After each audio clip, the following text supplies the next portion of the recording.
Hello, I'm Juliana, and I'm here at the Ignatius Jesuit Center Old Growth Forest, and it's a beautiful early spring day, and I would like to share with you about the chickadee today. Hopefully we'll be able to hear or see them.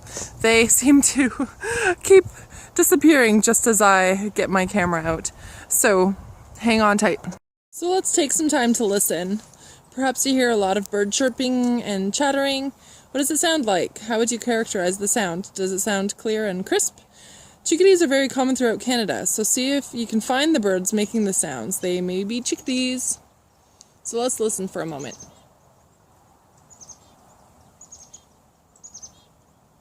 That is the sound of a chickadee. They also make a sound that sounds like, "Hey, sweetie." It's a typical chickadee call, and birders and ecologists like to use that kind of mnemonic device like, "Hey, sweetie," to help identify birds, and they do this for many other birds as well. If we say, "Pish, pish," "Pish, pish," pish. Oh, we heard from someone over here. Often saying the pish, pish attracts different birds, including chickadees. I hope that we hear a "hey sweetie" sound. That'd be cool.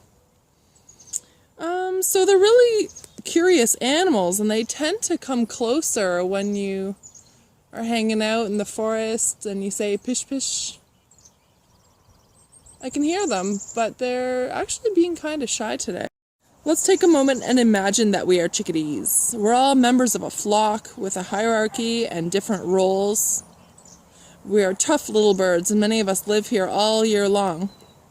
Some of us may be visiting... Oh, did you hear that? That was "Hey, sweetie." Cool. So, some of us might be visiting from further up north for the winter. We also have some friends hanging out with us, warblers and songbirds. Some of us are eating, munching on seeds, berries, insects, or carrion. When it's summer, we mostly eat insect spiders and other animal foods. Some of us are flying around playfully, and some are watching out for intruders or predators. A red-tailed hawk is spotted about 100 meters away, so you, a scout, start sounding the alarm. Chickadee-dee-dee-dee. The many D sounds tell the others that the threat is pretty serious. With the warning, the warblers and songbirds also know to go to safety, and your alarm helps the whole community. Finally, the threat is gone, and we can go back to our day's activities, playing, mating, or collecting food. In fact, we have some pretty serious skills for collecting food. We're able to hide and remember the locations of over 1,000 hidden pieces of food. One of you sits on a reed of grass, and you're so small and your body is so light that you just sway in the breeze on the grass. Later on, when it's nighttime, we'll each go to our own little home that we have excavated all ourselves in a dead tree.